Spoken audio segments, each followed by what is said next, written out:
فتش عيوبك قبل العيب غيرك من كل من الناس من عيب له سلما.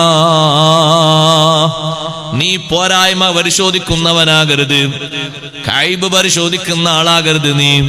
നീ ഒന്ന് പറഞ്ഞു തരുമോ, പോരായ്മയിൽ നിന്ന് രക്ഷപ്പെട്ടവർ നിന്റെ കൂട്ടത്തിൽ ആരുണ്ട്, നമ്മുടെ കുടുംബത്തിൽ ആരുണ്ട്?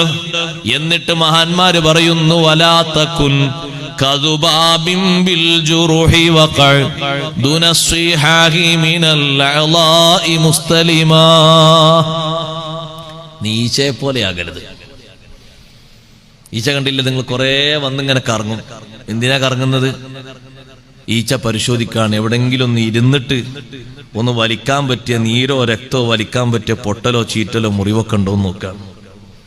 ഇനി ഉണങ്ങിയ മുറിയാണെങ്കിലും ഒന്ന് ഇരുന്ന് നോക്കും, അവിടെ എവിടെ ഒന്ന് വലിക്കാൻ പറ്റുമോ. ദൂനസ്വിഹാഹി, ആരോഗ്യമുള്ള സ്ഥലത്ത് അത് ഇരിക്കൂലല്ലോ, ഇരുന്നാൽ തന്നെ വേണിയിട്ട് പോകും, കാരണം ഒന്നും കിട്ടാണ്ടാകൂല.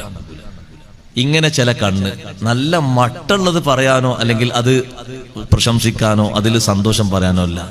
എവിടെങ്കിലും ഒരു കുറവുണ്ടെങ്കിൽ അത് വേഗം മൈനസ് വേഗം കണ്ടെത്തുക, പോരായ്മ വേഗം കണ്ടെത്തുക. ഈച്ചപ്പണി എടുക്കരുത്, അത് മോശ. അതെല്ലാവരോടും നമുക്ക് പറയാനുള്ള, ഈ സൂറത്ത് അടിസ്ഥാനപ്പെടുത്തി പറയാനുള്ള വലിയ ഉപദേശത. പ്രിയപ്പെട്ട സഹോദരിമാര്, തീർത്തും നമ്മൾ മനസ്സിലാക്കണം. ദഹിക്കാത്തതാ പ്രശ്നം, നമുക്ക് ഉൾക്കൊള്ളാൻ കഴിയാത്ത പ്രശ്നം. ഒരാൾക്ക് അല്ലാഹു തആല 4 മക്കളെ കൊടുത്തു. ഉദാഹരണം, അതിൽ ഒരു മകൻ നല്ല ആലിമായി, മറ്റേ മകൻ നല്ല എഞ്ചിനീയറായി, മൂന്നാമത്തെ മകൻ നല്ല ഡോക്ടറായി, നാലാമത്തെ മകൻ നല്ല വക്കീലായി. 4ലും കേടില്ല. എത്ര നമ്മൾ സ്തുതിക്കണം, അൽഹംദുലില്ലാ എത്ര പറയണം. പക്ഷെ നമ്മളതൊരാളോട് പറയണം, അയാൾക്ക് അല്ലാഹു വലിയ നിഅമത്ത് കൊടുത്തിട്ടു. എന്തേ? അയാളെ മൂത്ത മകൻ നല്ലൊരു ആലിമ. മറ്റേ മക്കളൊക്കെ ഉപദേശിക്കാൻ ആ ഒരു മോനുണ്ടായാലും കുടുംബത്തെ മൊത്തം നോക്കാനും പറ്റുമല്ലോ, അൽഹംദുലില്ലാ സന്തോഷം. മറ്റേ മകൻ നല്ല എഞ്ചിനീയറാ. ആവശ്യല്ലേ?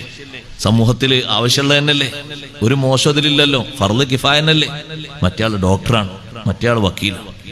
ഇത് നമ്മളൊരാളോട് പറയുമ്പോ അയാള് ഹുമസയിൽപ്പെട്ട ആളാണെങ്കിൽ വേഗം മനസ്സിലാക്കാം, അതുകൊണ്ടൊക്കെ എന്ത് കിട്ടാനാ, ഒറ്റടിക്ക്.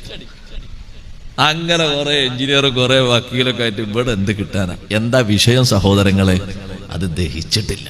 അൽഹംദുലില്ലാ, അല്ലാഹു തആലാക്ക് നമ്മൾ സന്തോഷം പറയണം.